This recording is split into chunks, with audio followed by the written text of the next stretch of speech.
All right, we will call this committee hearing to order. Welcome, everyone.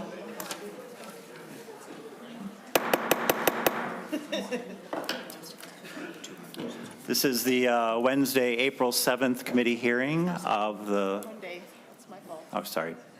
Monday. I just, I just read whatever's in front of me. That I'm that kind of senator. All right, we'll start over again. All right, starting over from the top. Welcome everyone to the Transportation Committee hearing of Monday, April 7th, 2025. The time is 3:05 p.m. We are in room 1100 of the Minnesota Senate building. A quorum is present. And members, we have 4 matters in front of us, 3 bills, and then we're going to just do the initial rollout of the Omnibus bill with a nonpartisan staff walkthrough. Today we won't be taking testimony. We're just going to familiarize ourselves with the bill. If we have a few questions from committee of myself or nonpartisan staff, we can take those, but we'll have more opportunity for presentation and questions as well as testimony and amendments and discussion and debate on Wednesday. So with that, we're going slightly out of order. We're jumping down to the 3rd item on the agenda, Senate File 2203, Senator Pappas. Thank you so much, Mr. Chairman. Someone just handed me an amendment, but it's for a different bill. So I thought, oh, I didn't know I had an amendment. Thank you so much for hearing this bill today, and I'm just really excited to be introducing a very well-loved program, Empowering Small Minnesota Communities program. The Empowering Small Minnesota Communities program ensures that infrastructure investments in small Minnesota communities yield high returns. The university community partnerships do this, and this is a partnership between the University of Minnesota and local communities. They do it by identifying, creating, and matching cost-effective, community-identified solutions. They engage and empower local residents, agencies, and other relevant stakeholders as champions. They improve coordination and communication across stakeholders to reduce costly redundancies and inefficiencies. The ESMC Infrastructure Investment Partnership work serves the aspirations and values of small towns throughout the state of Minnesota, ultimately leading to long-term economic benefits for all of Minnesota. I'm going to make my comments short so that we can hear from our testifiers. So Mr. Kyle Shelton is first. Welcome, Mr. Shelton. Please introduce yourself for the record and proceed with your testimony. Good afternoon, Chair and Senators. Thank you for having me. My name is Kyle Shelton. I'm the Director of the Center for Transportation Studies at the University of Minnesota, and along with partners, the Minnesota Design Center, represented by Tom Fisher and Mary Vogel here today, Extension's Regional Sustainable Development Partnership, the Humphrey School of Public Affairs, and the Center for Urban and Regional Affairs, and their Resilient Communities Project were the lead units at the University of Minnesota system for the Empowering Small Minnesota Communities program. But one of the things we're delighted to do with this effort is to work with folks across all of our campus and across the whole system to identify knowledge and strengths of our staff and researchers to help small communities. This program was funded by the legislature back in 2023 and was really based on the need we saw from our partners at the university through conversations with you all and constituents across the state around the need for capacity and project support on infrastructure challenges broadly in small communities across the state. And so we thought this was a great opportunity to allow university knowledge and capacity to fill that gap that a lot of small communities, townships face. I'm sure you all have lots of stories from constituents about having small staffs strapped for labor and strapped for capacity to take on these projects and navigate them and get them to proposal development that allows them to be as competitive as possible for bonding and for federal funds. And so we saw this and have seen this program be really successful at that. As Senator Pappas already said, we use an asset-based approach. We're really driven by what the communities are identifying as their primary challenges. And we're currently working with around 45 communities in some stage of the program. More than 30 of those communities were served in the first round. I believe you have a map in the materials that shows the spread of the projects across the state. And as well as several letters from some of the folks working on those programs today. So more than 30 in the first round and the remainder around 12 to 15 are pulling together community-shaped scopes right now, and our process is, again, really driven by we hear the challenge or the place that the community wants to work, we understand what their assets and strengths are, and learn from them about how they want to work with that, and then the university team proposes a scope, asks for their input, and asks if it is achieving the goals that they want, and we have an opportunity to go back and forth and create a project that really allows them to come to you all or to apply for other federal grants, and state grants with a much more competitive space. And I just wanted to give one example. We're working with Bridgewater Township right now, which hosts the landfill for Rice County, and they're partnering with university researchers to pilot an innovative strategy around the removal of PFAS, the forever chemicals, from the landfill leachate. One of the goals that we heard from the township leaders, and I do believe there is a letter from the Bridgewater Township chairperson there in your packet, was that the landfill is slated to be closed. They wanted to find ways to lengthen its useful life and also to remove some of those hazardous materials. And they've been able to work with some of the scientists and researchers in the bioengineering department to really understand ways not just to remove PFAS and methane, but to actually turn some of the landfill waste into usable and potentially sellable materials.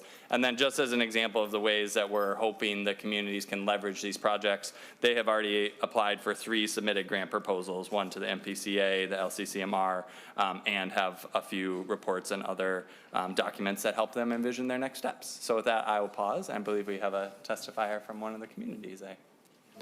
Thank you, Mr. Shelton. Any questions for the testifier? All right, so we have Jolene Brink from Two Harbors to provide testimony. She's joining us remotely. That's so nice, we have the remote option now. Welcome. I think you're muted.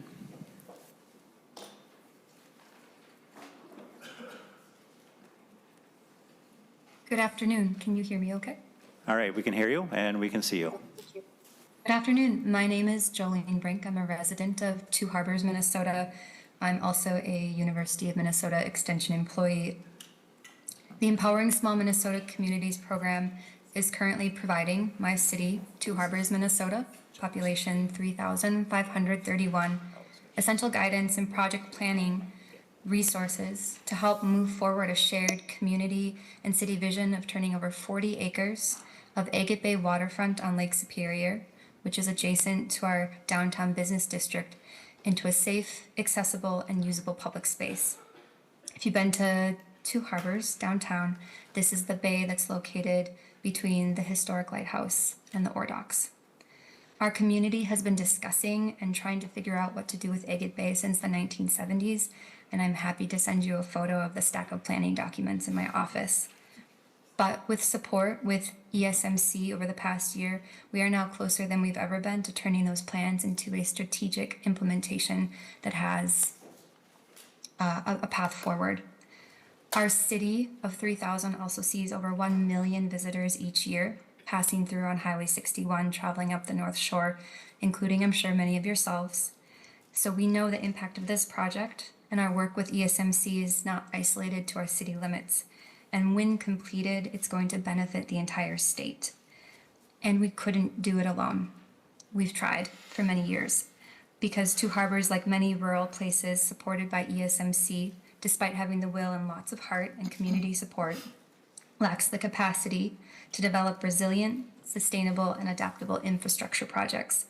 We knew we needed experts, resources, and capacities, and ESMC is providing all of that right now, for which we are extremely grateful.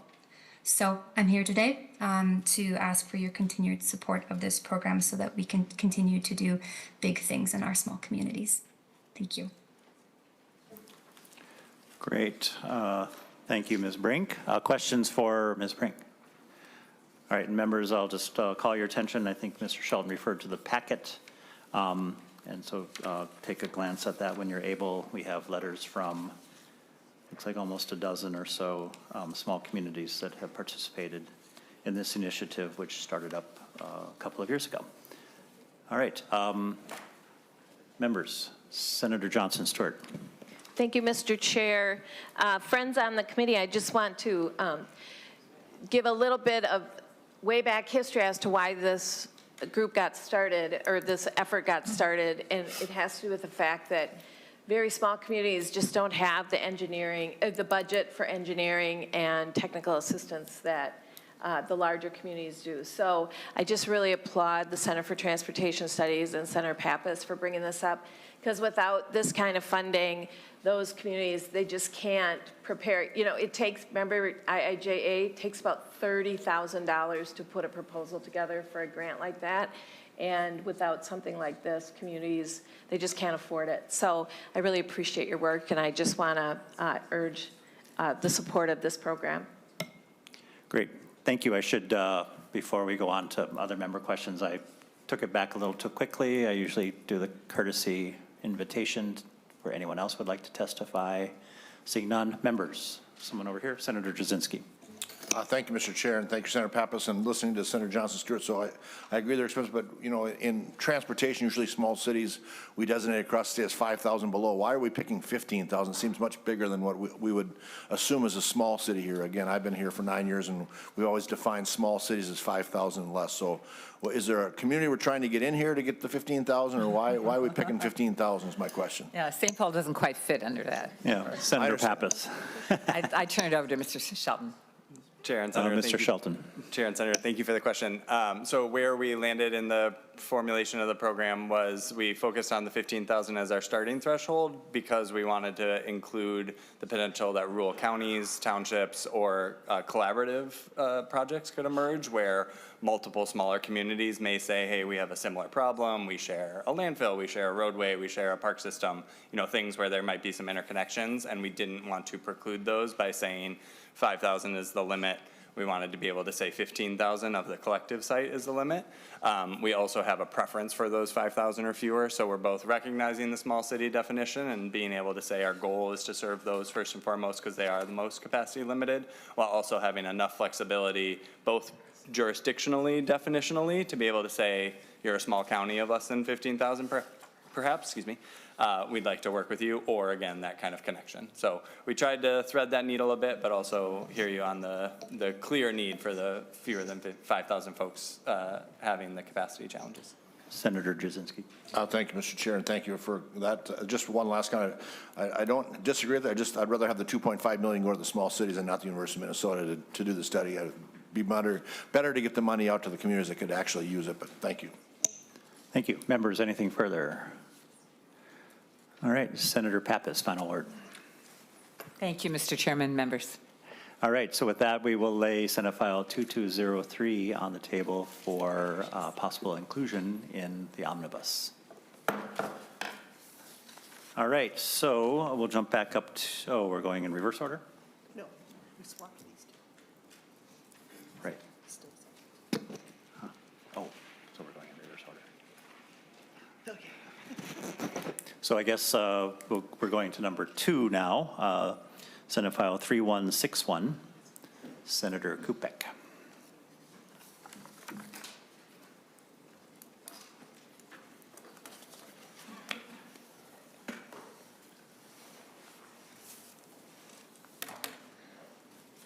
Welcome, Senator Kupec. Thank you. Thank you very much, Mr. Chair. Thank you, members of the committee. Senate File 3161 is an update on a bill that I had brought before this committee 2 years ago. The bill previously was about railroad and pipeline safety, creating a fund so that out ahead of any kind of potential accidents, there would be training for first responders and local people to work with both railroads and pipeline entities to do that. So the bill here before is going to change a little bit of who's paying what portions of the pipeline assessment. Currently, it is a 70-30 split between the railroads and the pipelines, with the railroads paying 70% and the pipelines paying 30%. That is how it is written in the law, but unfortunately, 2 of the railroads, mostly BNSF and CPKC, have filed a lawsuit, and the state has filed back a counter lawsuit. A few railroads have paid in, but what we're seeing is that the pipelines are now, they've been paying their share, but that pipeline money has been going basically to pay for rail safety. And that is sort of unfair to the pipelines. The pipeline money probably should go towards pipeline safety. So this bill would make it so the railroads are paying 100% of the railroad discharge preparedness and the rail grade crossing safety pieces, and the 70-30 split would occur for the training and responses. So this way the pipelines would be paying for their portion of it, and the railroad money for railroad things would just totally go towards the railroads. Thank you. Questions at this point, members? All right. I see someone on the list here. Don't know if we should invite him forward. What do you think, Senator Jasinski? Well, kind of a shady Mr. character. Chair is a little shady, but I suppose we can let him come testify. Senator, Mr. Frazier, I guess we will make an exception in this case. Or Mr. Chair, is this his first time he's testified, I I wonder? think so. I think a little hazing's in order, I right? think it is. Okay, we're just checking. All right, Mr. Frazier. Thank you. Good afternoon, Mr. Chairman and members of the committee. My name is Dave Frazier, and I am the Midwest Region Associate Director for the American Petroleum Institute, API. Thank you for the opportunity to share our views on SF 3161, which changes allocations of the rail and pipeline assessment for railroad safety and training. We support these efforts to reevaluate the assessment. API represents all segments of America's natural gas and oil industry, which supports more than 11 million U.S. jobs. Our nearly 600 members produce, process, and distribute the majority of the nation's energy and participate in API Energy Excellence, which is accelerating environmental and safety progress by fostering new technologies and transparent reporting. The natural gas and oil industry is committed to the safe and environmentally responsible operation of U.S. energy infrastructure. U.S. pipelines safely deliver oil, natural gas, and their products to Americans every day. And the industry is committed to its goal of operating with zero incidents throughout robust safety programs and the deployment of advanced inspection and leak detection technologies. SF 3161 modifies an assessment on railroad and pipeline operators to fund railroad safety and training. The vast majority of the funds have been paid by pipeline companies over this biennium, and all of the funding is currently going to railroad discharge preparedness related to environmental protection activities at the MPCA and the rail grade crossing safety account at MnDOT. In addition to providing funds through the annual assessment, pipeline operators work with first responders across Minnesota, enhancing their preparedness and readiness along their pipeline right-of-ways.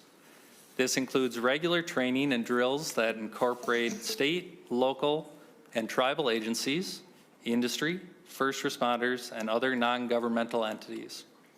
Specifically, interstate pipeline operators are required by the U.S. Department of Transportation Pipelines and Hazardous Materials Safety Administration, PHMSA, to have comprehensive PHMSA-approved spill response plans and to identify and have available response equipment ready for responding to emergency situations along the pipeline right-of-way. Pipeline operators and refiners actively exercise those response plans throughout the region. These exercises range from tabletop to full-scale exercises and often include participation from state and local entities. To note, there is a federal grant funding available for training in the Pipeline Emergency Response Grant Program, which is funded by pipeline user fees and is duplicative to the state pipeline assessment. There is carryover every year, and the state, along with local and tribal governments, are able to apply for those funds. Pipeline operators have and continue to offer free hazmat responder training, which would be duplicated for pipelines by the state program. Additionally, API has created an online pipeline emergency response training program to respond in the event of a pipeline incident. This includes 190 first responders from Minnesota that has taken this course. Pipeline operators are committed to maintaining and promoting public safety and to working with state, tribal, and local first responders to protect our communities. We appreciate Senator Kupec and Chair Dibble for their willingness to reevaluate the assessment. Thank you for the opportunity to share industry's views on SF 3161, and I stand for questions. Thank you, Mr. Frazier. Questions, members? All right. You skated this time, Mr. Frazier. All right. I'll invite anyone forward who would like to testify on Senate File 3161. All right, seeing none. Members, questions? All right. Senator Kupec, last word. Thank you. I'm happy to bring this forward. It does seem like certainly a fairness issue that they should be paying for the areas that they are overseeing. All right.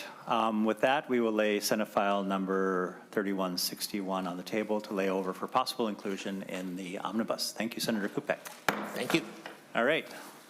So now we move to Senate File 2197, Senator Johnson Stewart.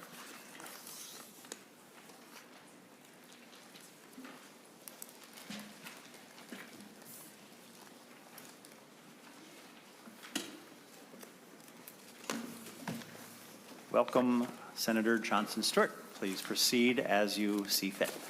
Thank you, Mr. Chair and committee members. I have the A2 amendment, looks like. Senator Johnson Stewart offers the A2 amendment. This is an author's amendment. We're in the committee of origin, first hearing. All in favor say aye. Aye. Aye. Opposed say no. Motion carries. Senator Johnson Stewart. Thank you, and thank you, members. Senate File 2197 is a really important bill for making sure that all new drivers can get their driver's license. So lots of us, probably not all of us, but lots of us remember taking driver's ed in school. I know I did. And at the time, back in the 80s, you know, that was a pretty common thing. Now, only about 15% of children in schools can take driver's training right in their school. Most of them have to pay separately. And I know we've heard members talk about that expense and that hassle. This bill would help those who are especially challenged with affording driver's education training by funding a pilot program, and it's targeted at today's most vulnerable youth. We know that having a driver's license is one thing that we all take for granted, and as I explained, it's just really hard for those with limited income or who are experiencing homelessness to be able to afford that training. So today, I have some testifiers along with some additional testifiers who will tell you about SF 2197, which will help provide private driver's education to students who are experiencing homelessness or who are in the juvenile, I can't find my notes, which is why I'm stumbling a little bit, I'm really sorry, who are in the juvenile justice system or who are part of the Minnesota Family Investment System. This program will be administered through a group called Opportunity Youth, and I have two testifiers here to talk about it. Maybe while they're talking, I'll find my notes. So with that, I would love to turn it over to my testifiers. All right, so I have Aaron Martin and Christy Cobbs. Is that who's up here? All right, whoever would like to start, please introduce yourself and then begin. Thank you. My name is Erin Martin. Thank you, Chair Dibble and members of the committee. I work for Youth Prize as the Policy and System Transformation Director. Opportunity Youth are young people. Ms. Martin, can you bring the microphone a little closer to yourself? Yes, I can. Great, thanks. Opportunity Youth are young people ages 14 to 24 who are not in school and not working. They're disproportionately youth of color, youth from low-income backgrounds, and youth who have experienced system involvement, including foster care, juvenile justice, homelessness, and a variety of other challenges. This bill is a lifeline for them. We know that transportation is one of the biggest barriers to young people being able to re-engage in school, securing employment, maintaining stable housing, and without a driver's license, Opportunity Youth are forced to make impossible choices, risk driving without a license to get to work, school, or appointments, or remain disconnected from these opportunities. This isn't just a youth issue, it's also a public safety issue. We know that when young people feel like they have to drive in order to survive, they often do so without training, without insurance, and without legal authorization. Drive to Thrive addresses this risk head-on. Beyond safety, it's also a workforce development issue. Employers across Minnesota need workers. And if you live in greater Minnesota or in a transit desert in the metro area, a job without a license is often out of reach. Lots of jobs now also often require you to have a driver's license, and flexible jobs that these young people might need to be able to get back into school or continue other training programs, things like grocery delivery, Lyft driving, things like that all require a license as well. And so a license really does mean access to work, school, and housing. This bill would create a pilot program that would remove the financial, logistical, and legal barriers to licensure for these youth. It provides funding for up to 4 communities to provide up to 200 youth per community with behind-the-wheel instruction, supporting community-based partnerships to deliver training, and helps organizations and young people address other barriers to legal driving. So if young people have tickets, fines, fees, things like that, we can help them address those issues that are blocking them from legal driving. It also establishes a working group to better understand the driver's education ecosystem statewide and make recommendations for improving access in communities in every corner of the state. Drive to Thrive is a smart, targeted investment. It's about opening doors, building independence, and creating safer roads and stronger communities. Thank you for your time and your support for this critical program. Thank you very much. Questions, members? All right, Ms. Cobbs. Christy Cobbs, I work for Ramsey County Workforce Solutions. Mr. Chair and members of the committee, I'm here to express my strong support for Senate File 2197, which proposes a financial assistant pilot program for driver's education targeted specifically at some of Minnesota's most historically underestimated youth, opportunity youth. This legislation is essential for removing barriers and empowering young people by helping them access a driver's license, an essential tool for employment, independence, and long-term economic stability. Launched in the fall of 2023, Ramsey County's Driver's License Academy, or DLA, is a partnership with the City of St. Paul and funded through the American Rescue Plan Act. DLA provides full spectrum support for Ramsey County young adults ages 18 to 24 to help them obtain their driver's license at no cost. In 2024, we received over 400 applications. Nearly 150 young adults from every zip code in Ramsey County have earned their license through the academy, and many more are actively making progress towards this goal. Equally notable is that we've received referrals from over 100 different youth-serving agencies. This wide network of support not only demonstrates the demand, it also helps reduce duplication of services. Nonprofits can focus on their core mission, while the DLA specializes in navigating the increasingly complex driver's license process. By removing the financial and structural barriers to licensure, we are unlocking access to critical opportunities in employment, education, and caregiving, allowing opportunity youth to move forward with greater stability and independence.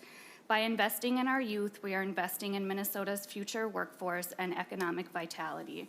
I urge you to support Senate File 2197 and help extend these life-changing opportunities to young people across our state. Thank you for your time and consideration.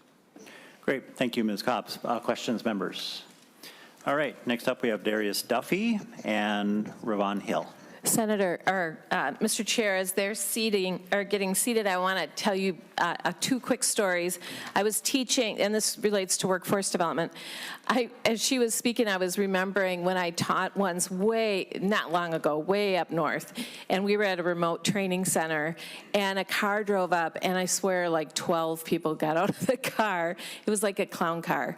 And I was like, what is happening? And those were my students. One of my 12 students had a driver's license, and that one student went around and picked up every single one of the other students in the class. So I think it's a really important workforce, and in the interest of time, I'll save my other story, because they're here. Great, thank you. Welcome, Mr. Duffy and Mr. Hill. Who would like to start? I'd like to start first. You have to introduce yourself. My name is Darius Duffy. I'm here with World Youth Connect. And I want to start off with go in depth with the opportunity part with why is it so crucial for youth to have their driver's license and to attain it in a even fashion, like earlier was mentioned, most, back in the day, most driver's education was taken in school, and that's put more pressure on new generations. And I think even for putting myself in my shoes, it's hard for me to go to work in school and not be able to have that access in school, that driver's education program in school. And to go even more in depth, most job applications ask you if you need a job. Do you have a job? A driver's license. Yes, a driver's license. And that just limits me from where I could go without my driver's license at a certain age. Thank you. Great. Thank you so much, Mr. Duffy. Mr. Hill, welcome. Hi, my name is Rayvon Hill, and I was wanting to talk more about the situation with driver's ed. And for my case, more personal, it's like I spend half my work check getting to and from work due to Ubers and not having a car and not be able to pay $600 for driver's ed, because that's just literally my work check for when I do work. So then I got to manage my money for food, and then trying to get to and from work and in school is just a lot, a lot of pressure on a young youth. Great. Thank you so much. Questions, members, for the testifiers? All right, well, let me say a big thank you. It's great to hear from the advocates, but it's even better to hear from the real people who are affected by the decisions we make. So I really appreciate your coming forward to tell your stories and letting us know why this idea matters. So very much appreciate your being here. And it's, takes a lot to testify in front of a Senate committee. So Thank you for the congratulations to you. opportunity to testify. Thank you. Thank you for letting our voices be heard. Thank you. Rayvon. All right. Question. Oh, yeah, members, we have 2 items in your packet. I'll call your attention to kind of an outline from Youth Prize on the initiative, as well as support from Ramsey County. All right. Questions, members? Senator Howe?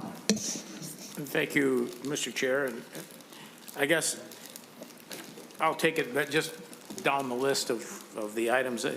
I've got a little bit of concern on line 1.12. I'm kind of good with the eligible entities until I get to or nonprofit organization, and where it says providing, the question I have, or seeking to provide. I would like to, my concern is if they've never been in this arena or never been providing this type of assistance or instruction, I really am a little concerned about somebody just starting up to try and get in the program. So I'm a little leery of the or seeking piece. Has a little concern to me. I'd rather have an established organization doing it instead of somebody seeing an opportunity and they're going to jump into this, and then we don't exactly have a proven track record of those folks. That's one thing. And the other question I have is more of a question.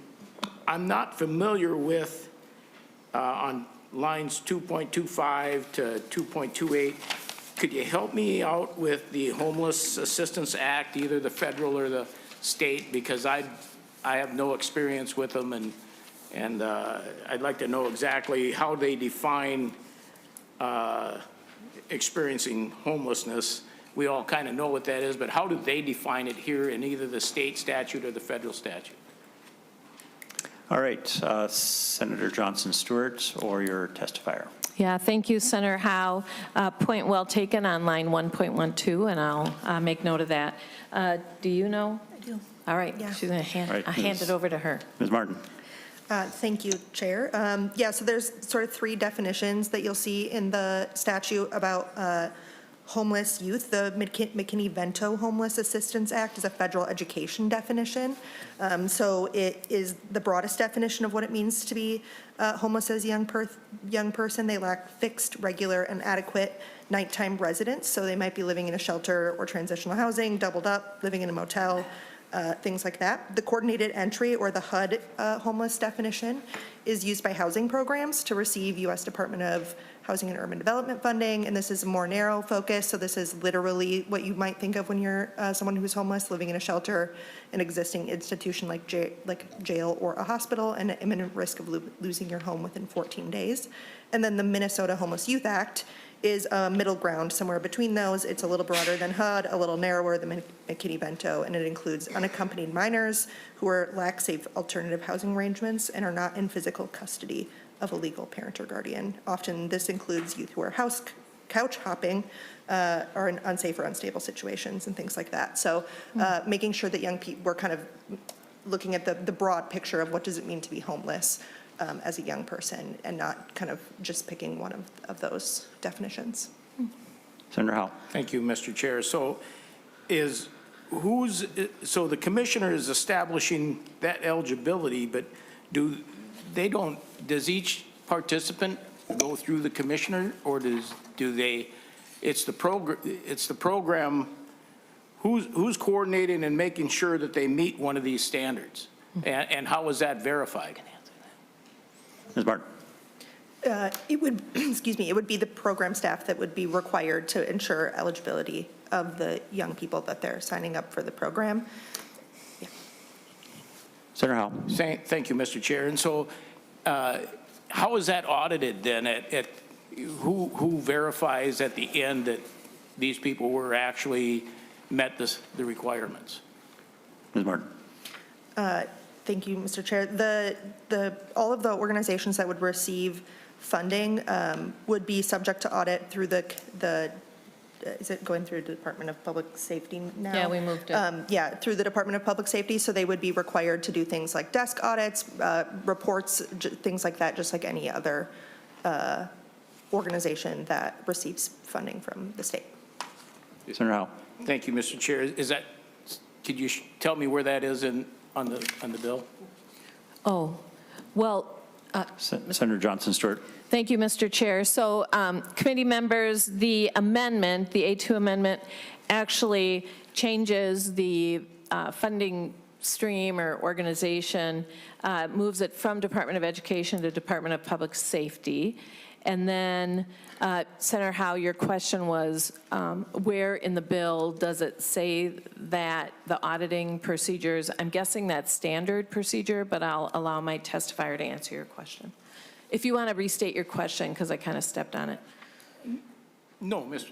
Oh, so I think Senator Howe, were you looking for specifically where that validation, verification, Where that auditing audit function is? verification piece is. I see Right. where the reporting is, but the reporting doesn't cover how that verification of who qualified isn't, I don't see that anywhere in here. And that's what raises my question. All right, it's a fair question. I don't know if the agency is in a position to take a stab at how they might do the program design, and if they would be looking for this level of detail from the legislature. I mean, we can include it, of course, that that there would be some sort of an auditing or verification, validation system that's a part of the program. That's sure that's fine. It's standard. I mean, I'm chief author of the Homeless Youth Act, and the youth serving agencies that serve those young people, I'm sure have a way of validating and verifying that the young people walking in the door looking for the kind of support that those agencies provide, are who they say they are and are experiencing homelessness in the way they say they're experiencing homelessness. So I'm sure that the Department of Public Safety could call over to Department of Human Services and ask them how they administer those homeless youth serving programs. But they don't look like they're leaping forward to provide an answer, so we won't press them on it. Ms. Martin, do you have anything more you could add? And we could work with council if we need to button it up a little bit. On verification. When we were, no, I'm sorry, I don't. When we switched it to public safety, I'm not as familiar with how public safety audit and verification processes go, but when we work with the Department of Education, for example, on similar programs, we would be subject to desk reviews and audits and things like that, in which we would have to go through and prove out how every young person and every dollar that we spent met the statutory requirements, and we would assume that programs would be subject to similar measures. Senator Howell. Thank you, Mr. Chair. I would just think, I would just hope as we move this bill, we tighten that piece up so we actually identify what we're looking for and how we verify it. The only other piece that I think needs a little more clarification is on line 3.28, where it says the use of a vehicle for road test. Does that mean I get to use this money to buy one? Does it mean I just get to lease one? Do I pay the other guy, my buddy, to use his car? What really does that mean to me? I get a little gray there. I think we need to verify and tighten that up unless somebody can tell me there's something somewhere else that tightens that up. Senator Johnson Stewart. Thank you, Mr. Chair and Senator Howe. This is based on a program that they've already gone through before, so my testifier will talk about how they do that. Ms. Martin. Yeah, so the intent is that young people would have the opportunity through the actual testing centers or the driver's license exam station to be able to use a vehicle that would be available to them through that, or to be able to, as you mentioned, be able to pay for like a hour car or something like that if they needed to be able to take that, to have a vehicle available to them for that. A lot of young people, we find that if they don't know anybody who has access to a vehicle that is safe and reliable that they can use for that testing, and you need a license often in order to get access to, these types of things. So making it a little easier for young people so that they can get that license and then work on getting access to safe and reliable actual vehicle to use. Senator Howell. Thank you, Mr. Chair. So I just think that, we should tighten that language up a little bit, otherwise somebody might just go buy one. Of course, I think I got a couple I could sell them, but that's beside the point. Senator Howell, I'm not sure that the young person actually controls the money necessarily, so I don't know if they can be handed, $2,000 to go buy a car. I think the money is handled by the agency that's providing the access. So. Well, Mr. Chair, if I may, on line 3.22, it says assistance awarded under this section to an eligible youth must not exceed 2,000, but then that's what these eligible uses are for. So looks to me like that's why I'm concerned it probably needs to be tightened up a little bit. It's fair. Yep. It's a fair question. Did you want to respond to that, Ms. Martin? Yeah, thank you, Mr. Chair.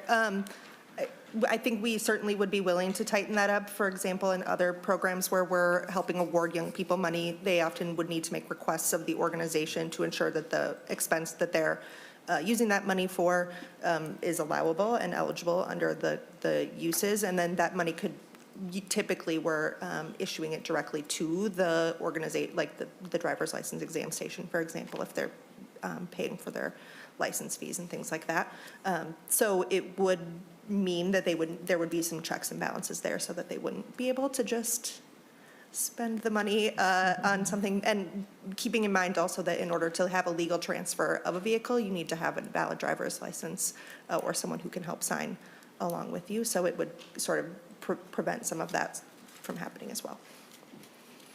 All right, well, we'll take a look at that because I understand your point, Senator Howell. So thank you. Anything further? All right, thank you. Senator Nelson. Oh, thank you, Mr. Chair. Senator Johnson, thank you for bringing this forward. I mean, it is clear driver's license is necessary for much of life once you get to be 16, and particularly holding a job. So I understand the genesis of this bill, but I have kind of a broader question and then a more small detailed question. And it just, I'm not sure why we would, it looks like we're kind of putting the money through three places. In other words, it's going to go through this entity, which will then go through DPS, and then there's hiring an administrator for $100,000, or I mean up to $100,000. But my question is, we already have in place driving schools, private driving schools, And we also already have in place schools. Some schools still do offer driver's education. And so my question is, why not be just a little bit more direct? So the funding is actually going to these entities to provide the support and service you have rightly requested here, but why not go directly to those providers that are already in place, that are already doing this job?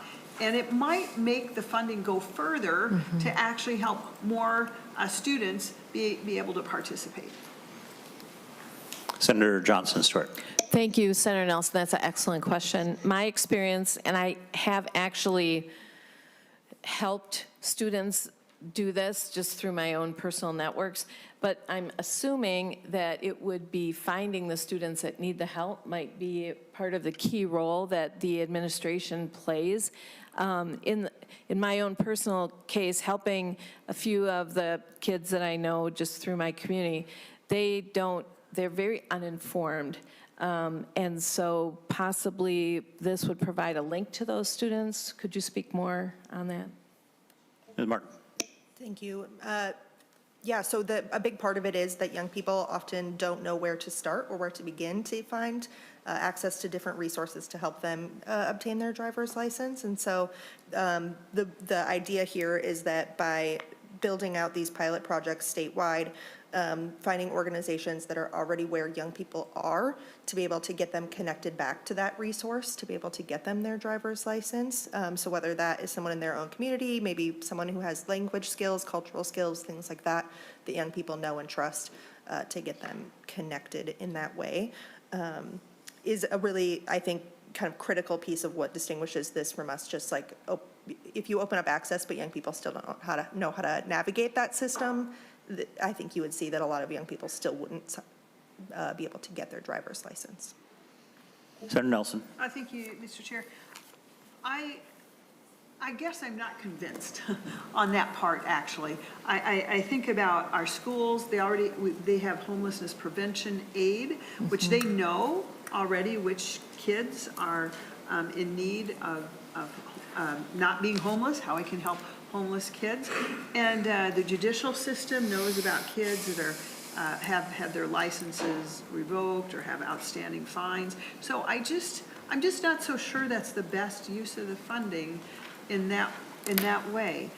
So something to think about. I always like to use the resources that we have and make them more effective and richer, but something to think about. My last question is more of a specific nature, and that to the bill, let's see, that was on page 3, line 3.30 and 3.31, just knowing what up to $700 could be used to pay for.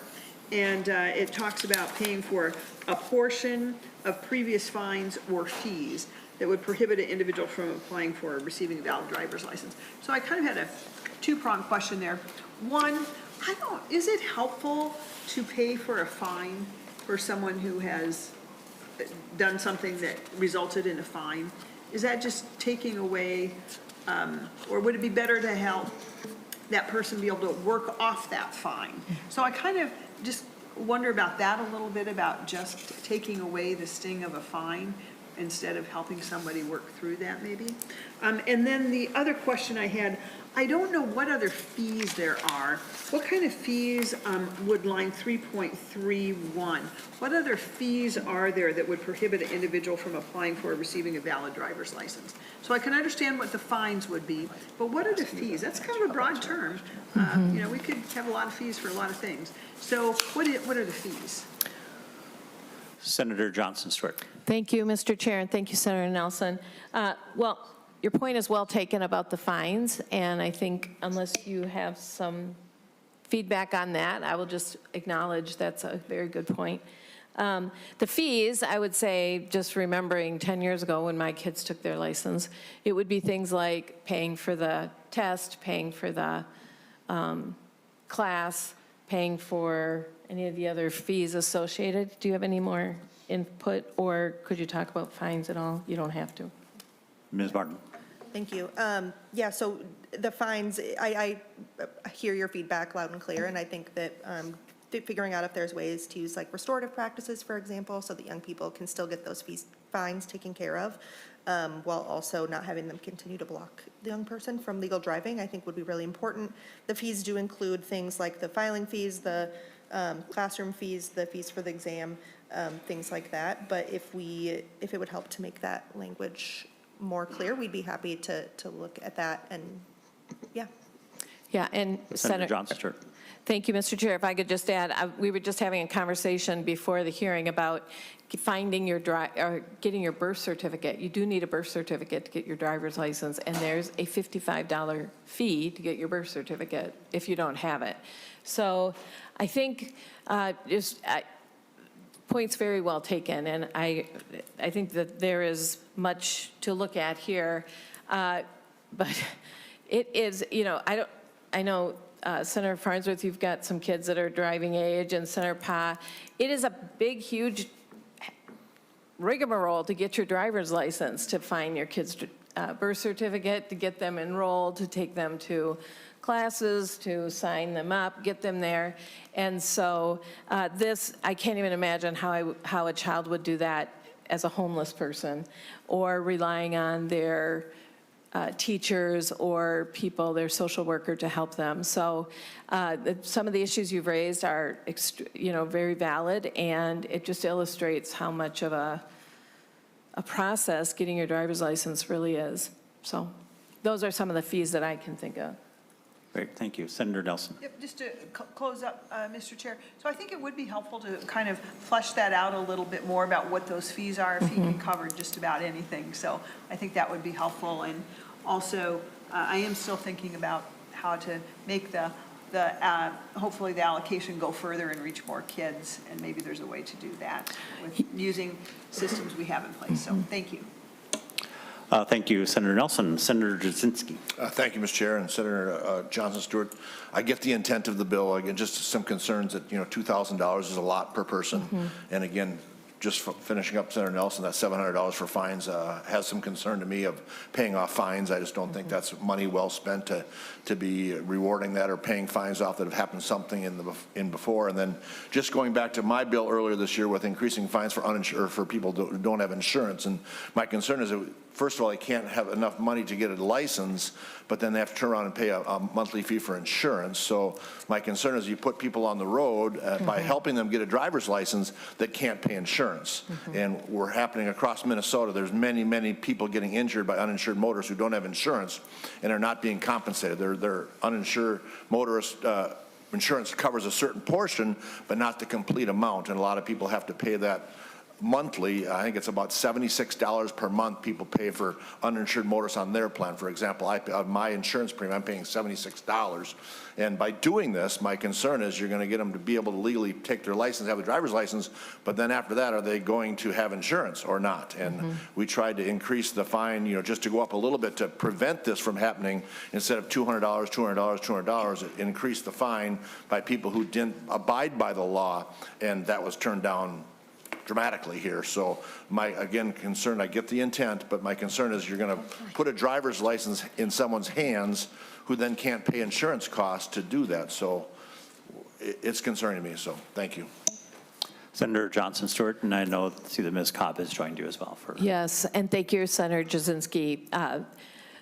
I do want to, the second story I was going to tell is relevant to that point. Before I came back to the Senate, I was running a jobs program for Met Council. They were trying to find 20 sewer interceptor workers. We looked everywhere. We took them through training, got them to the very end, and 10 of them, we had 10 of them out of the initial 30 that actually had a driver's license and could meet all the goals. But in their case, they had to have a driver's license in order to drive a Met Council truck. Same thing goes for MnDOT. So a CDL is not required, but they do need a driver's license to drive sometimes trucks that they don't own. Do you have anything that you wanted to add? Thank you. I was actually just going to say the same point. So with the Driver's License Academy, we know that just because young people get their driver's license, it doesn't mean they have access to a car or, to your point, insurance. But what it does do is it opens up opportunities for future employment. So the city of St. Paul, every city, every county can't hire enough public works or parks and rec officials, and one of the requirements is to have a driver's license so you can drive that Ramsey County vehicle from park to park. And so we do really see this as a workforce credential, and as those young people are in those careers, then they can save up to buy, you know, even used cars are very expensive right now, and pay for that insurance. So we know the driver's license isn't the end-all be-all, but it does help get them on the path of economic stability. Senator Jasinski. Thank you. Thank you. Anything for, Senator Farnsworth. Thank you, Mr. Chair. I'm just wondering, Senator Johnson Stewart, on lines 3.6 and 3.8, it's limited to no more than 16 years old. I'm wondering why that wouldn't include like a 17 or an 18-year-old? Senator Johnson Stewart. I believe, thank you, Mr. Chair, and thank you, Senator Farnsworth. I believe that's just for this pilot program, 3.6 and 3.8. Yes. That's my understanding as we crafted the language here. But we, you know, your point is well taken. Our two testifiers were both 18, so possibly maybe that's something that we need to fix. Weren't they both 18? Yes. No. Why did we put that in there? Yeah, I don't think we want that in there, and that's a good catch. So Senator Johnson Stewart, well, yeah, Maybe, I mean, well- I'll defer to you to take a look. I see there's different ages Yeah, as you follow through that correspond to, you know, different circumstances. You know, the foster child is at least 18, no more than 21, et cetera. Yeah, so I think that is it too. I spoke too quickly. So the 16-year-olds are reserved for those who are out of school, out of work, and enrolled in a workforce program. 16 years old is also reserved for those who are in juvenile detention or restorative justice. So, but your point is taken. I think we need to look at that and determine what the ages should be, or at least as the author, I should have understood that more, and I apologize. Senator Farnsworth. Thank you, Mr. Chair. And so the reason that I thought about that is that in my varied work history, I used to work for the Minnesota Department of Corrections up at a facility called Thistledew, which was a juvenile facility way up north. And one of the best things that they did there was for some of the boys that would come there, they had a program to get their driver's license, and they were, you know, 16, 17, 18. I think they could go as old as 19, and we'd get them their GEDs, we'd give them a driver's license, and we would hear back fairly regularly from these guys. They'd go out in the community, they had a GED, they got a job, and they'd send letters thanking us. But some of, you know, a pretty good population of those kids will be left out. Yeah. If we don't include 17 or 18 or 19. And it was, again, one of the best things we did that kept kids, because they had a way to get a job and to keep a job with the driver's license and with their GED. But it's pretty limiting. So I would recommend increasing that. Thank you, Mr. Chair. Thank you, Senator Farnsworth. Absolutely. Thank you, Mr. Chair and Senator Farnsworth. All right, members, anything further? All right, Senator Johnson Stewart, final word. Well, all of this has been really good feedback. Senator Nelson, to your point, I think looking at how this might be administered through schools or other ways, I think is really good insight. I'm, again, just proud to be carrying this because I've seen firsthand through my own work, just as a volunteer, how important it is. So I appreciate your feedback as well in your testimony, and I encourage this bill to be included in the Omnibus. Senator. Thank you very much. With that, we will lay Senate File 2197 on the table to lay over for possible inclusion in the Omnibus bill. Thank you very much. Thank you to everyone who came for this bill. All right, members, we're going to roll out Senate File 2082, which is the Omnibus bill. And with that, I'll turn to our nonpartisan staff, who I will thank publicly at the outset and then again at the conclusion for working very, very, very hard over the past 2 days, including into the wee hours of this morning, putting this together. So how would you like to, all right, we'll start with Ms. Boyd to take us through the finance elements of Senate File 2082. Thank you, Mr. Chair. I'll walk through the spreadsheet that should be in your packets as briefly as I can, and then maybe point out a couple things in Article 1 that aren't reflected fully on the spreadsheet. I'll be concentrating on the change items on the Senate columns, which are the last, I guess, 7 columns, because there's a fiscal year 25 column as well. First, there's the Department of Transportation.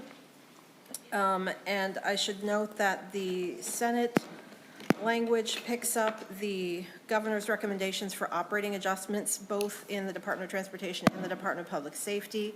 Those are split between General Fund and Trunk Highway Fund in the Department of Transportation, and those are sprinkled throughout the spreadsheet in different divisions and programs, so I can point those out. But the total for MnDOT would be from General Fund, $146,000 in 2026 and $296,000 each year thereafter total.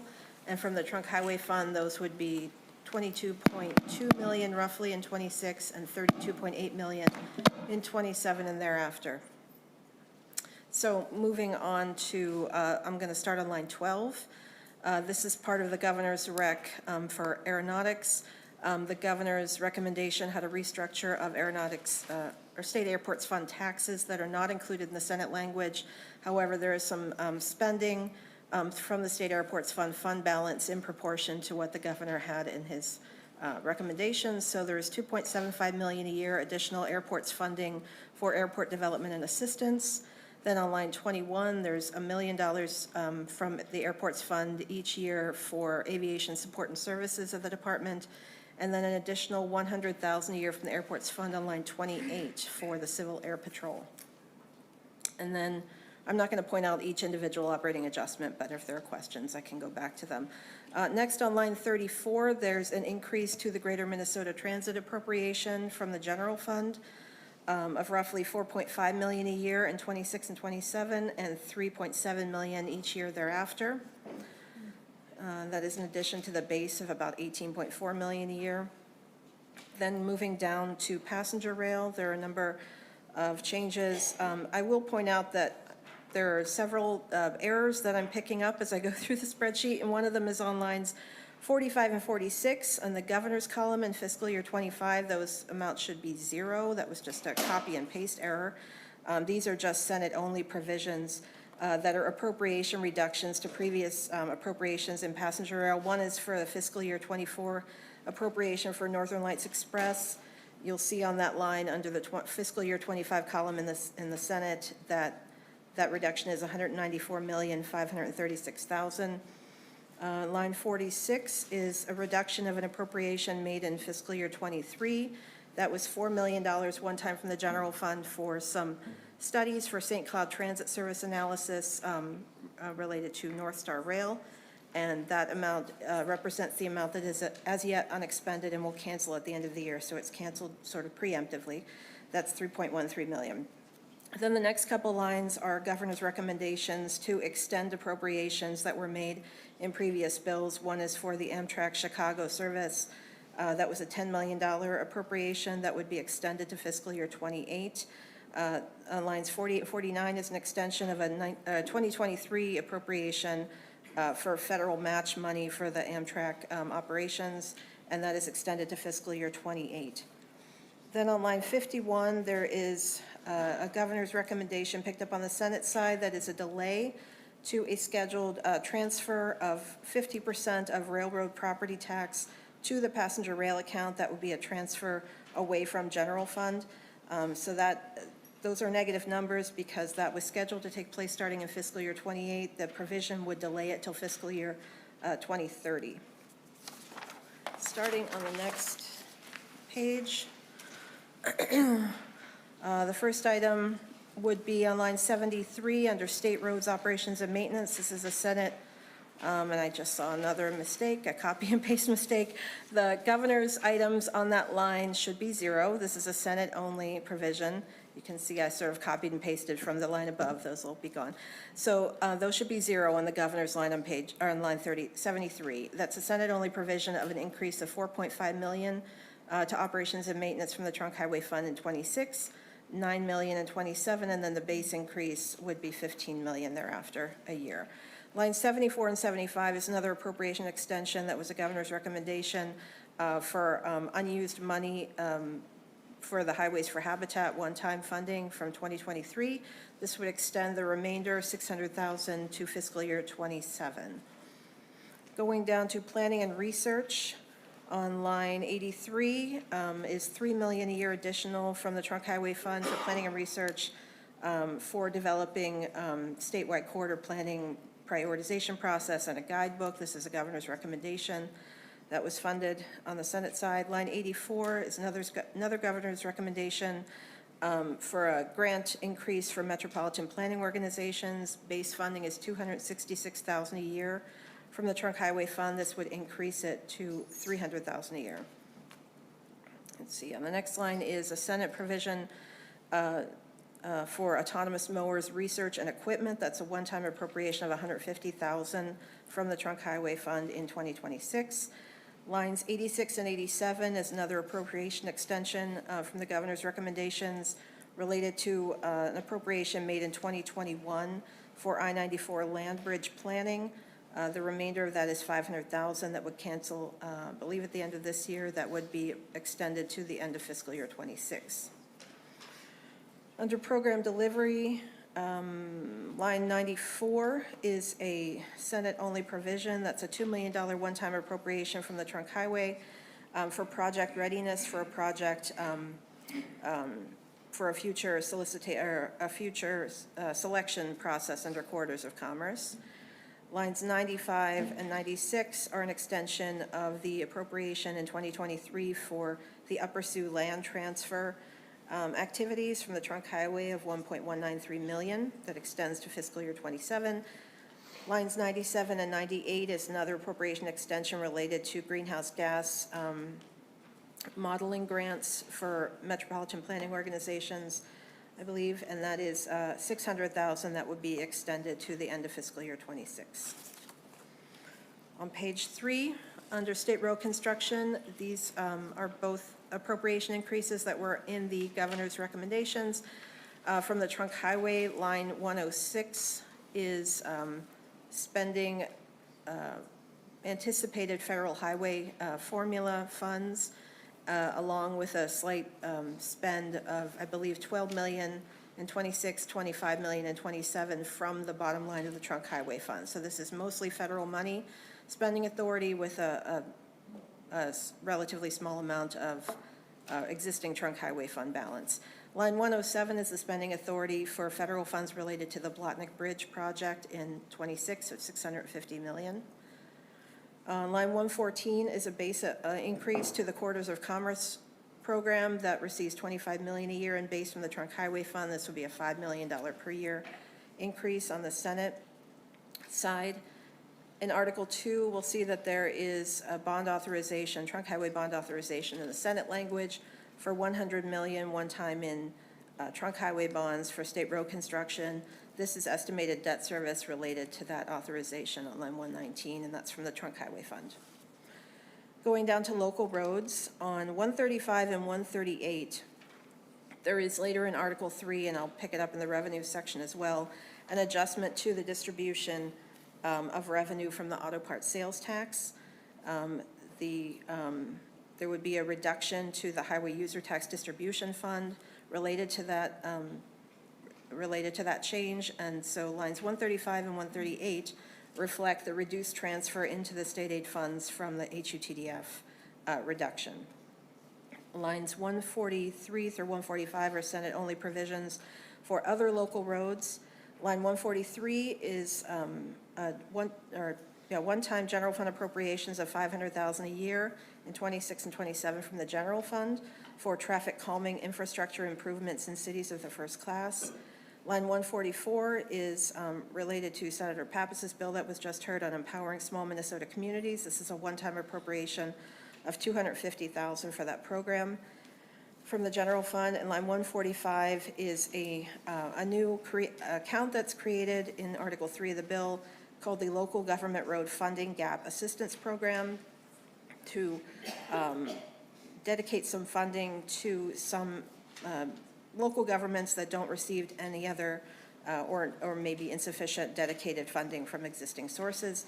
That's a $400,000 one-time transfer from the general fund into that newly created account. So this is shown as a statutory expenditure from that account. So going down to page 4.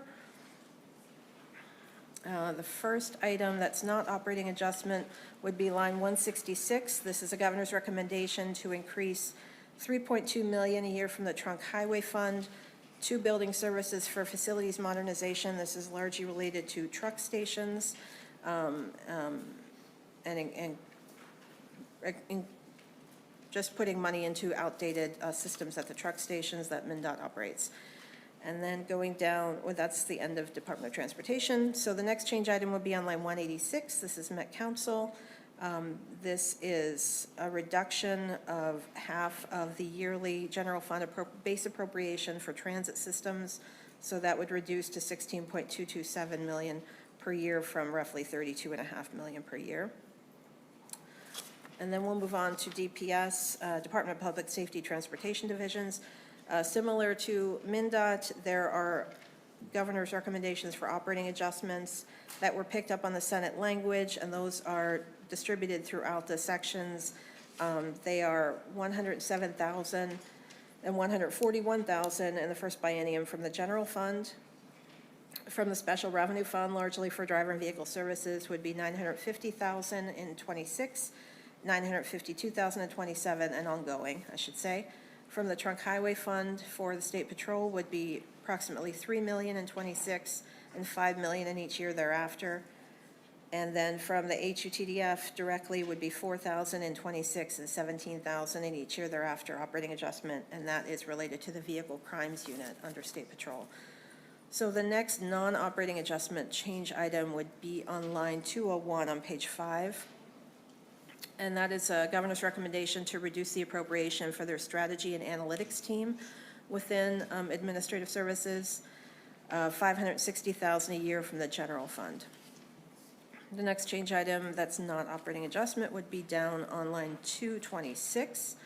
This is a governor's recommendation to increase the Trunk Highway appropriation for State Patrol recruitment and to add an additional trooper academy to the one they have a year starting in fiscal year 28, and that's why you'll see the appropriation change item jump from approximately $1 million in 26 and 27 to $10.4 million in the tails.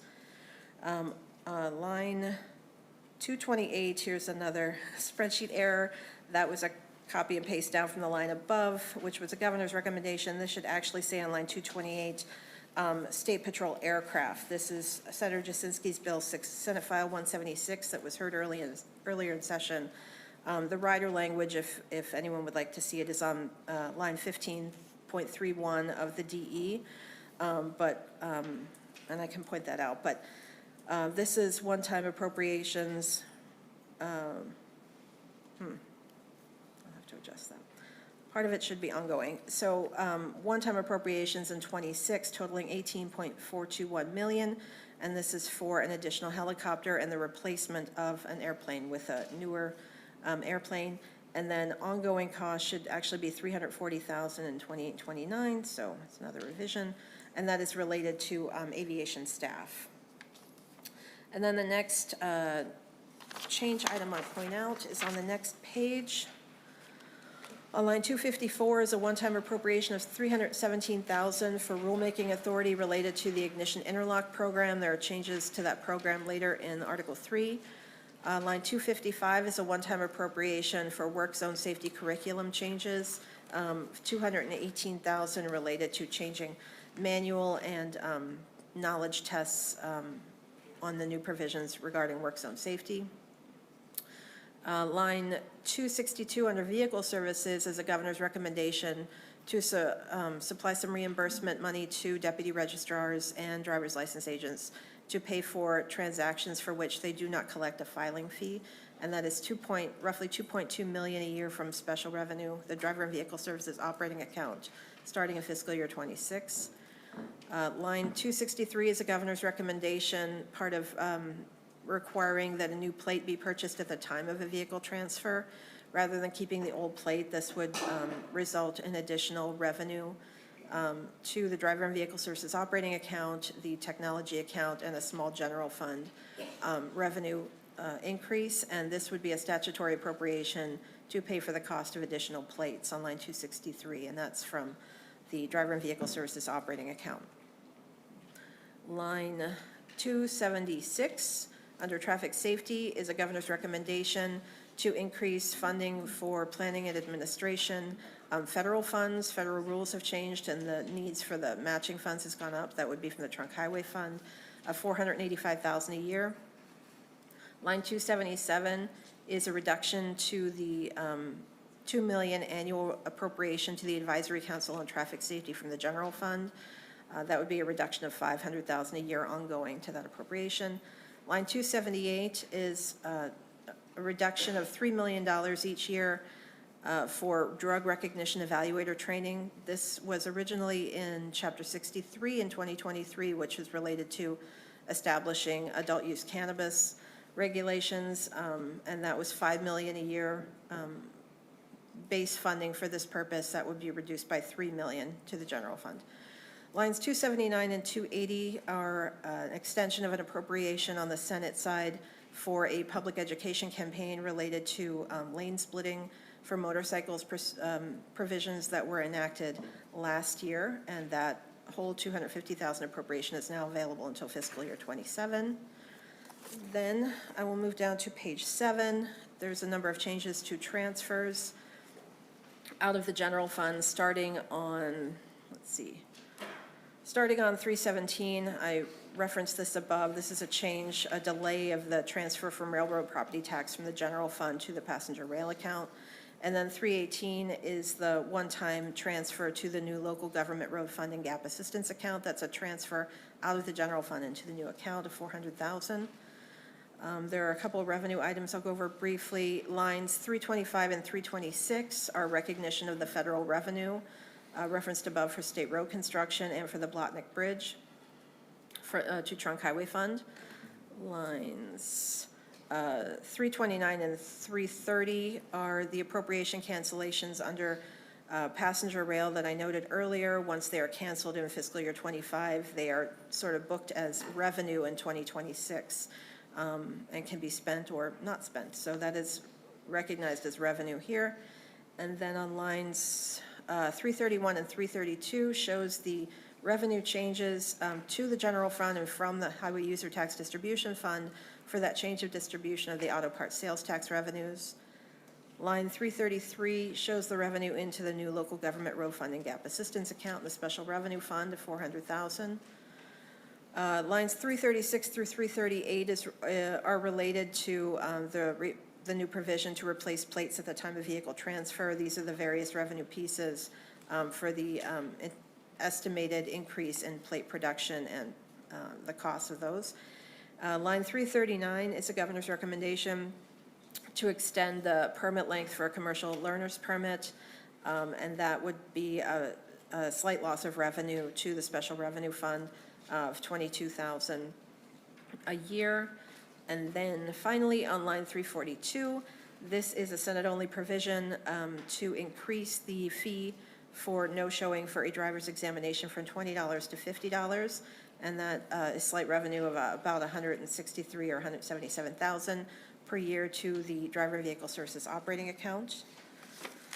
And then on the last page, I'm just going to point out the last line. This is a summary of the general fund impacts in the in Article 1, I suppose, and throughout the bill. Lines 363 shows the total impact, the change from the general fund base in transportation, and it is overall a reduction of $226,990,000, and that meets the general fund target that you can see in that box that was set by the Senate under the spreadsheet And similarly, in 28 and 29, it's a reduction of $132,382,000. And I will point out a few additional pieces at the end of Article 1. Most of the end of Article 1 are related to the appropriation extensions.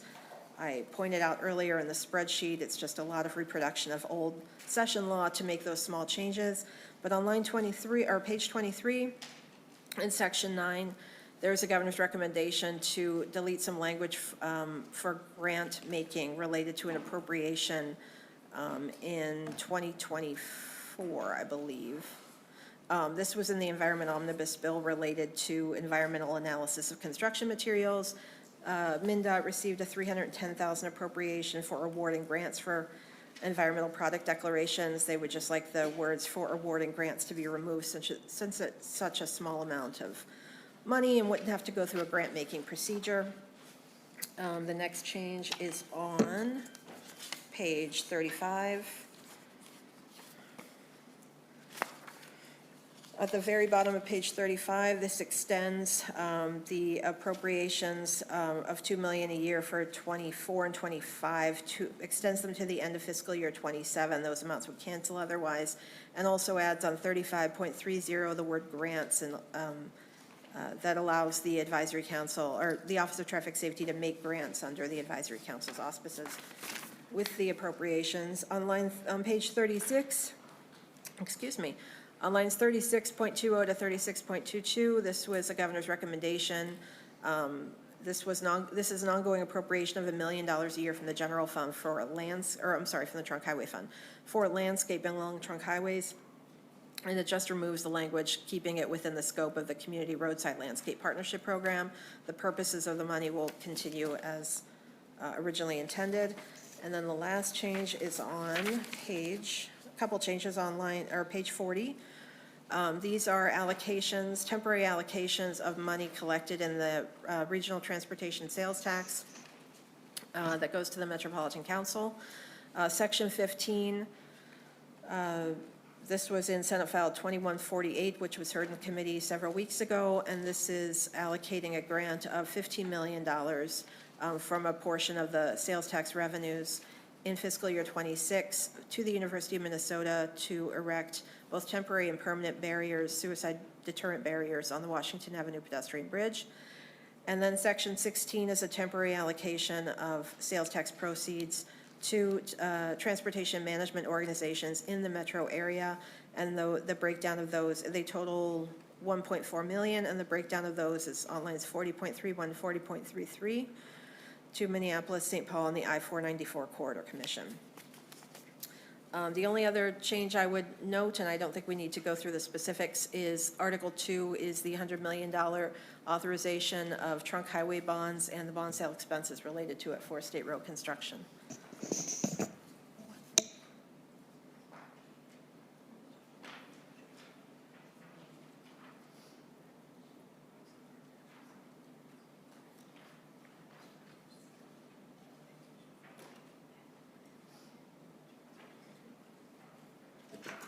All right, so now we will move to the kind of the policy provisions, Article 3, and then we'll probably be getting close to 5, but we'll pause for a few just clarifying questions. Like I said, we'll have more opportunity for further questions, and of course, I'm totally available to the committee and anyone else to talk through the proposal between now and then. Mr. Greenfield. Thank you, Mr. Chair and members of the committee. Article 3 begins on page 42 of the A2 Delete Everything Amendment, and I've prepared two accompanying documents, and I kind of wanted to highlight both of what these documents represent and how they can facilitate the review of Article 3. The first is a bill list by statutory order. This is an 8x11 document that has 4 pages. And it doesn't have the section-by-section number, but it does incorporate all 81 sections of Article 3. So there will be, this provides a kind of an origin of where the bill was located, the author, the section that it's been pulled from, the statutory citation, and a brief description. And then the second document that I prepared for the committee is more of a broader snapshot of the Transportation Committee's work in assembling the omnibus and what has been incorporated. That is the 8x14 document. Of note, this provides endnotes to provide further context. So where there's a small letter, then refer to the end of the document that can provide a little bit of history as to whether there was an oral amendment adopted or whether language was integrated across different bills. But the reason why I won't be using this document for the walkthrough is that it's listed in sequential order, as you'll note on the far left-hand column. So that doesn't really facilitate an easy review of Article 3, but it is more of an accurate what's happened to my bill, what changes have been made, what did the committee do. And I'll note that in the second column of changes or amendments, I specify that if language has been changed, that just means either new language has been incorporated as part of the omnibus, or it hasn't been changed. The language has changed since its last hearing, whereas the second column about amendments being adopted only applies if a bill was heard in committee, amendments were adopted, and the bill was laid over. So I don't make any note of any engrossments or anything like that in the overall transportation omnibus snapshot, but that kind of provides a jumping off point for a review of what the committee has done thus far to assemble Article 3. So with that, I'm going to move into kind of a section by section description, and I will pause if there are any other questions at this point. So Section 1 and Section 2 of Article 3, beginning on page 42, pertain to duties for the Advisory Council on Traffic Safety. The first section allows the Advisory Council to advise the Commissioner of DPS on grant agreements for projects that pertain to traffic safety. The next section, in Section 2, beginning on page 42, line 27, authorizes the Advisory Council to allows the Commissioner of Department of Public Safety, to enter into grant agreements for projects that reduce serious and fatal injury crashes, while also authorizing the Advisory Council to essentially host an annual state traffic safety conference. Section 3 establishes a statutory reserve balance of no more than 5% of the total annual transit assistance fund balance for Greater Minnesota Transit account. Section 4 on Article 3 establishes, is the Senate File 2203 that we just heard, the Empowering Small Minnesota Communities Program. Section 5 on page 45 is the Senate File 1872, a bill of Senator Jasinski's, which directs MnDOT efficiency savings into the Corridors of Commerce program. So this section authorizes the Corridors of Corridor program to receive that funding. Section 6 is a legislative turnback on the trunk highway system. On page 46, this is a chair initiative, the new Section 7. This requires further contextual development of purpose and need statements as part of certain highway projects. Of note, this also provides a variety of details that are required as part of developing a purpose and need statement, and also requires scoping documents before inclusion in the state transportation improvement program. On page 48, section 8, this is the beginnings of Senator Dibble's Senate File 2162, which is scheduled to be heard in state and local government tomorrow. This is a deviation of the language that was passed out of the Senate Transportation Committee in the first engrossment. And I'll note that it says that the state aid standards are determined and set by the most recent edition of MnDOT's Facility Design Guide, or successor document established by the Commissioner. This is established on page 48, lines 10 and 11.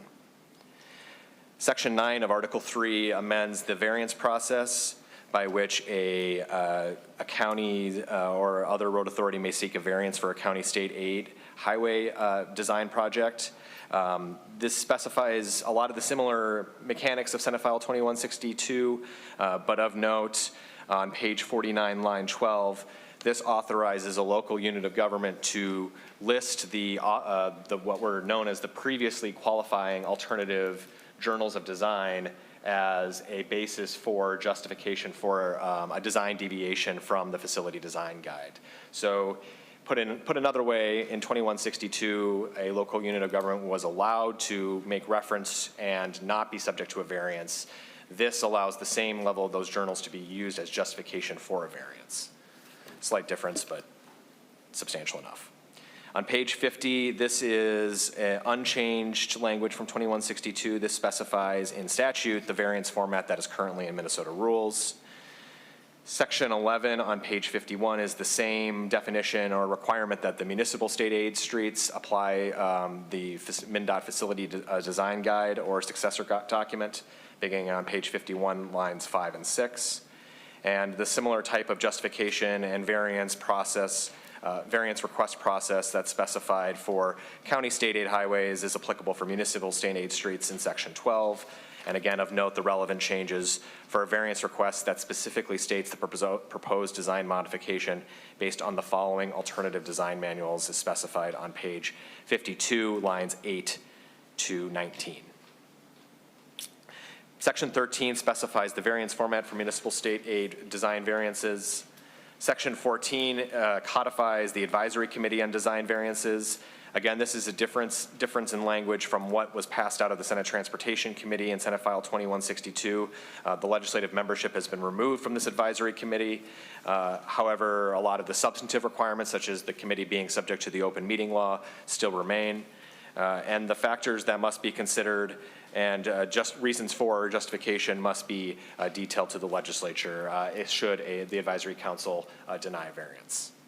Section 15 makes a conforming change to the commissioner's rulemaking authority as it pertains to state aid and county state aid highways and municipal state aid. This specifies that rules to be considered for evaluating requests is stricken as it is moved into statute in earlier sections. Section 16 on page 55 is, as my colleague Ms. Boyd references, the local government road funding gap assistance account creation. This specifies the eligible recipients on page 56 of those local governments that don't quite fit in an existing scheme for existing state aid for road construction or other road projects. The distribution availability is specified on lines 56.3 to 56.5. 56.16 is section 17, and again, like my colleague Ms. Boyd referenced, this is the fee sharing provision for deputy registrars to compensate deputy registrars for certain transactions of which they cannot collect a filing fee. This is found in the governor's budget bill, Senate File 2082. Section 18 on page 59 is a technical clarifying change regarding to Senate File 1360, which is Senator Johnson Stewart's bill increasing the speed limit for implements of husbandry. Section 19 is a provision found in Article 2 of the governor's budget bill requiring the removal of license plates upon the transfer of an interest other than the creation of a security interest at the time of, and requiring the purchaser to obtain new license plates for a vehicle and pay the fees specified for those new plates. Section 20 is a provision from the MnDOT policy bill that modifies the definition of an intersection. Section 21 is another section from the Senate, MnDOT policy bill, Senate File 2136, that makes some technical and clarifying changes to a traffic control signal. And of note, on page 62, line 10, the language from Senator Johnson Stewart's Senate File 1836, which is a limitation on peace officer authority to issue citations for pedestrians entering except under certain specified circumstances. So 1830, this section 21 is the first merger of two bills into one statutory section. A very minor, but a merger nonetheless. Page 62, section 62 is another provision from the Senator Johnson Stewart's pedestrian citation bill. Section 23 on page 63 is another provision from the MnDOT policy bill that pertains to an officer report to the Commissioner of Public Safety that when there is a bodily injury at the scene of the accident. Section 24 on page 64 is the speed limit in the city of Medford and for Steele County Highway 12. This is Senator Jasinski's bill 1102. Section 25 is Senator Johnson Stewart's bill, again, relating to the limitation on authority to issue a citation to a pedestrian. Section 26 is Senator Johnson Stewart's Senate File 1360, which I forgot to mention at the beginning, has passed off the Senate floor, is the speed limit increase for implements of husbandry, as well as Section 27 on page 65. Moving to page 66, Sections 28 on 68-6, line 22, is Senator Howe's Senate File 1075 that permits an exemption for window glazing, provided that a driver's medical condition that warrants the window tint is a permanent condition. Section 29 on page 67 is another implements of husbandry speed limit bill, or speed limit increase, as well as Section 30 on page 68. Section 31 on page 68 is the beginnings of Senator Johnson Stewart's 1903, the work zone safety inclusion in the driver's education and driver's license exam. So this adds the definition of work zone into the chapter of law governing driver's licenses and driver's education. Section 32 is is in Senate File 2082, the governor budget bill, to increase the length of expiration for a commercial driver's instruction permit from 6 months to 1 year. Section 33 is from the DVS policy bill that makes a technical change to evidence of a name change for purposes of a credential. This is then codified in the next section on Section 34 and page 70. Page 71 is, again, the fee sharing for driver's license agents, of which they cannot collect a filing fee. So the specified transactions for which the commissioner must issue a payment is specified on page 72, lines 1 to 23. Section 36 on page 72 is, again, Senate File 1903, work zone safety, requiring the Commissioner of Education, or Commissioner of Public Safety, to adopt rules for persons enrolled in driver's education program to incorporate work zone safety, and picks up the effective date change that was requested by the department when the bill was heard in the Senate Transportation Committee. The second provision on page 73 requires the next driver's manual that is published on or after the date of final enactment to include information on work zone safety. And then at the bottom of page 73, section 38 is Senator Howe's bill 2161 that permits a person, when taking a photograph, if they have certain medical coverings, to not remove those coverings when the photograph is being taken. Section 39 on page 74 is probably the most substantial combination of a variety of bills. So if you'll note on the 8x11 table, I kind of describe the three bills that are brought into this section. So I'll work through the changes and provide what bill amends what part of section 39. So beginning on page 74, line 26 to 28, this is the requirement that the driver's license examination test work zone safety. This is from Senate File 1903. Then on page 75, beginning with the beginning on line 9, this is the staggering release of the appointment availability that's incorporated in both Senate File 294 as well as in Senate File 1181. Then on the new paragraph E, beginning on page 75, line 14, this qualifies that availability of the staggered release based on whether an applicant resides in the same county as where an exam station is located or an adjacent county to where an exam station is located. And this is a deviation from the language that was passed or heard and considered in the Transportation Committee in Senate File 1181, where that language was a resident of a city or an adjacent zip code of an exam station. So this slightly broadens that to be county of that as the measurement for that. And then on page 75, lines 28 to 30, that's the effective date that splits across the different bills. Then on page 76, section 40 is the increase in the fee for a person who fails to appear for a driver's license exam, adding a fee for $20 for a person who fails to or cancels between 24 and 72 hours. Section 41 is a technical change from the DVS policy bill. Section 42 and Section 43 are provisions related to a reintegration driver's license. That's Senator Kewen, Senate File 3101. Section 44 is from the governor's budget bill. This requires the Commissioner of Public Safety to conduct rulemaking to adopt performance standards and certification process and program guidelines of the Ignition Interlock device program, and is effective the day following final enactment. Section 45, Senate File 2028, Senator Jasinski's flexible instruction for driver's education methods. So a student may take a variety of different methods of driver's education so long as the curriculum is identical across the different methods.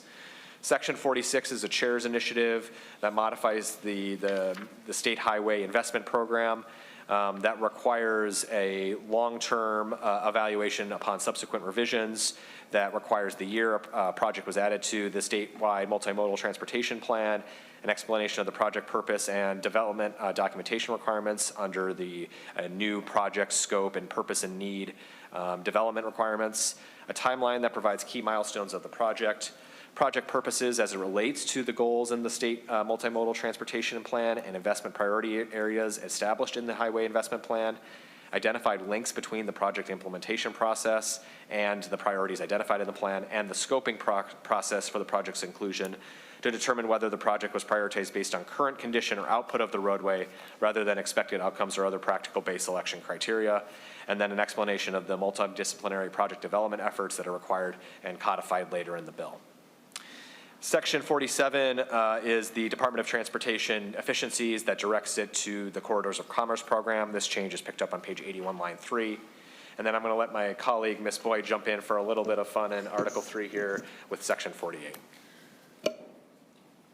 Mr. Chair, Section 48 was referenced when I walked through the spreadsheet that this is just delaying the scheduled transfer of 50% of railroad property tax revenue from the general fund to the passenger rail account that was enacted to start in fiscal year 28 and will now be moved to fiscal year 30. Mr. Chair and members of the committee, the next section is Section 49. This is the, as referenced earlier, multidisciplinary project development requirements for capacity expansion projects, of which the department is required to conduct its impact mitigation and vehicle miles traveled impact analysis. So this requires the Commissioner of Transportation to use interdisciplinary planning and decision-making methods and staff for eligible projects. Requires the formation of a core project team with diverse and multimodal expertise across social science disciplines to staff a project from planning to final construction. The core project team must do a variety of activities, including integrating field visits and walking audits, and include a planner who has experience and familiarity with the project's area or corridor to bring context in all phases of project delivery, serve as co-reviewers where applicable in project planning, design, and budgeting, assess project decisions against statewide multimodal transportation plan priorities, and assess and analyze projects and project decisions based on community mobility needs for all users, economic development and equity outcomes, transportation security and security performance metrics, and a variety of other concerns that are specified in Clause 5. This integration is required in Section 50 with the implementation of the complete streets policy at the Department of Transportation, as well as in Section 51, the implementation guidance that must be based for the complete streets policy.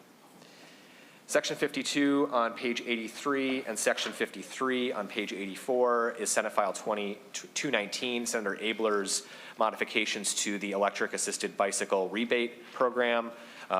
No language has changed from the language that's now currently residing in taxes. Again, there is now an income limitation that's established in Section 52, and then in Section 53, it specifies that a random lottery is to be used to distribute remaining certificates when the Commissioner of Revenue conducts its last round of allocating the lottery the certificates for an electric assisted bicycle. And then on page 85, Section 54, I'm going to again call on Ms. Boyd to explain Section 54 a little further. Mr. Chair, the key language, the change language starts on page 87. This is a change, as I mentioned, a temporary change for fiscal years 28 and 29 for distribution of the revenue from the auto parts sales tax. In current law, the Highway User Tax Distribution Fund receives 43.5% of the revenues each year. The Transportation Advancement Account, enacted 2 years ago, receives a growing portion of the revenue, and the remainder remains in the general fund. By 2033, the amount to the general fund is scheduled to be zero. So then the TAA would receive 56.5% in that year and thereafter. So this would be a temporary change just for fiscal years 28 and 29. So the amounts going to the transportation advancement account will remain the same. That would be a temporary reduction to the highway user tax distribution amounts from 43.5% currently to 36.5% in 28, 29.5% in 29, and then back up to current law of 43.5 each year thereafter. So members, just to make it more, or to clarify, what our goal here is of course to keep the recipients of the funds in the transportation advancement account, which of course are, townships, small cities, counties, keep those amounts stable and on that schedule of increases without receiving an interruption or a downturn in the amounts that they would be receiving out of the TAA.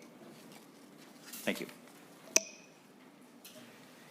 Mr. Chair, on page 89, section 55 is the language from Senate File 3161 heard today in the Senate Transportation Committee, along with section 56 on page 90. Section 57 is potentially the longest head note of the omnibus. That authorizes a coordinated unmanned aircraft system fleet event for entertainment purposes, which is a one-day event involving a fleet of unmanned aircraft systems flying together to accomplish a shared entertainment objective, which is what we're doing here as well. Section 58 is also from the MnDOT policy bill relating to electronic attestation for aircraft registration, and then sections 59 on page 91, section 60 on page 92, and section 61 on page 93 incorporates the authorization for electronic attestation for those types of aircraft. On page 94, section 62, this is a technical change to the definition of small unmanned aircraft systems, which are the more commonly known as drones. Section 63 is the authorization for MnDOT to collect registration collect a registration fee for the coordinated unmanned aerial system fleet for entertainment purposes. It specifies the daily registration per aircraft system used in the fleet. So it's a daily fleet fee of $2 per aircraft. Section 64 on page 94 is Senator Paz, Senate File 2038. Section 65 on page 95 is Senate File 2886, Senator Johnson Stewart's bill relating to clarifications for certain financial reporting requirements of the Metropolitan Council. That is also picked up on section 66 on page 96. Section 67 on page 97 is Senator Paz, direct contracting authorization for the Metropolitan Council for certain small businesses. Section 68 on page 99 is the final section of Senate File 2038 related to direct contracting authorization for the Metropolitan Council. Section 69 on page 99 is another section from Senate File 2866. Or 2886, excuse me, that relates to the financial reporting requirements for the Metropolitan Council. Section 70 on page 101 authorizes the provision of free rides for Metro mobility users on Metro Transit. This is currently a 1-cent fare due to the expiration of a pilot program at the end of 2024. So this codifies the authority of the Metropolitan Council to set a fare of a free fare for Metro mobility users on regular route transit. Section 71 on page 101 is a technical change to the cleaning standards report due to the legislature. That change is made on page 102 due to the incorporation of suggestions already made into the Transit Rider Code of Conduct and Transit Rider Investment Program. Section 72 authorizes a loan from the Metropolitan Council, as mentioned by my colleague, Ms. Boyd, to the Department of Transportation up to $250 million to advance and coordinate highway construction for one major transitway project in the metropolitan area. Section 73 amends 2023 session law to extend the effective date for a study due to the legislature conducted by the University of Minnesota Center for Transportation Studies. Section 74 is a modification to the 2024 enactment lane splitting and lane filtering rules. I will break down these rules in detail because they are not quite the language that's authorized in Senate File 3259, a bill that was recently introduced by Senator Coleman. So of note, this language in paragraph G, beginning on page 103, line 30, only authorizes a person to operate a motor vehicle between lanes of a stationary vehicle headed in the same direction of travel, within the same traffic lane of a stationary vehicle, or on the shoulder of a highway. There should be an A there. Highway abreast of stationary traffic headed in the same direction of travel, and then specifies the same speed of no more than 25 miles an hour, and then strikes, just to make it clear, on 104.4, that traffic must not be moving. So any concern about whether the traffic is moving, whether the motorcycle is moving above the speed of traffic.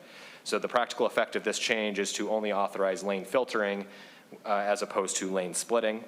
Then on 104.5, this provides a definitional clarification of where a traffic lane or where lane filtering may not occur, to include the approach, drive-through, exit of a roundabout, a work zone where only a single travel lane is available for use, or a school zone that is established under section 169.14.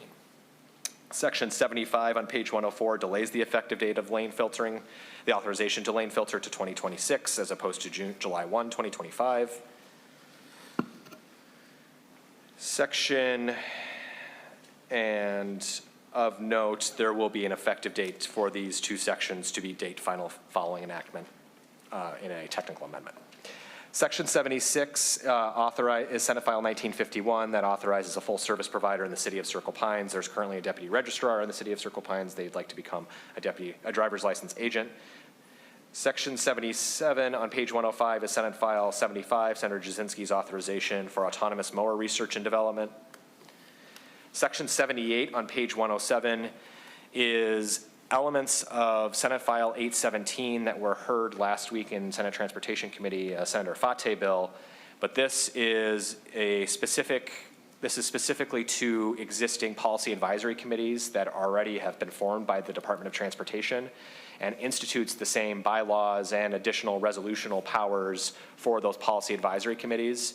So it doesn't set forth any sort of new requirements or review authority for design standards or requesting a community preferred alternative as the mechanics of Senate File 817 as it is in state and local government.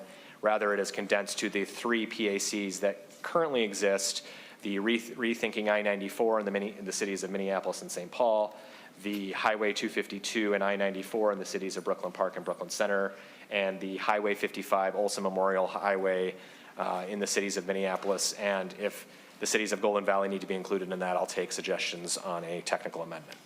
So that is the Policy Advisory Committee. Subdivision 2 kind of specifies the duties of the Policy Advisory Committee. Subdivision 3 on page 108 specifies the bylaws that must be established. Subdivision 4 on page 108 specifies the amount of information that must be required and produced to a PAC and maintained on MnDOT's website. And Subdivision 5 maintains the same legislative report on the activities of policy advisory committees during the previous calendar year. Section 79 on page 110 is Senator Rasmussen's Senate File 483, amending provisions related to the loss of consciousness. Section 80 on page 111 is a combination of Senate File 1111, a Senator Carlson provision that proposed to assess a surcharge on transportation network companies to fund grants for wheelchair accessible vehicles and other expenses and maintenance related to those equipment. And it also requires the study of accessible on-demand rides operated by a state transportation network company. So the study is essentially a two-pronged study to compare the method introduced in Senate File 1111 as well as the method proposed to establish a state-run TNC for users with disabilities who require a vehicle that can meet their needs. And the study is exhaustive and quite specific, and that goes from pages 112 all the way to page 115. Section 81 is a two-part repealer. Section 81 paragraph A repeals a transit reserves report for replacement service providers, also known as opt-outs. That's captured in a different section in Senate File 2886. So the reporting requirements for those opt-outs is still captured. But paragraph B is a substantial change from Senate File 2162. This repeals state aid design standards for county state aid highways and lists a variety of those standards that are design standards that are repealed, as well as the advisory committee on variances that's specified in rules, as well as the variance format that must be taken. And then there is a title beginning on page 115 that wraps all the way on to 116, and that is the meat of Article 3. With 2 minutes to spare. All right. Very good. Thank you very much again to both of you for all your work over the last few days and burning it up through the weekend. So hopefully your family didn't miss you too much. Okay, so any just brief clarifying questions from the committee? All right, very good. So like I said, we are going to start markup here in this room on Wednesday. Hopefully we will manage to do so in our regular allotted 3 to 5 hearing time. I mean, we're of course going to first take testimony on the bill. I'll probably do a little bit more expansive presentation, particularly of the new elements that we see in the bill that we haven't seen before. And then we'll go to discussion, debate, and markup. If we don't finish markup on Wednesday, by the time our hearing has concluded in the 2-hour allotment, we'll come back on Thursday in the evening, 5:30 p.m. We have this room at 5:30 to finish up. All right. Anything further? All right. With that, we are adjourned. Thank you, members.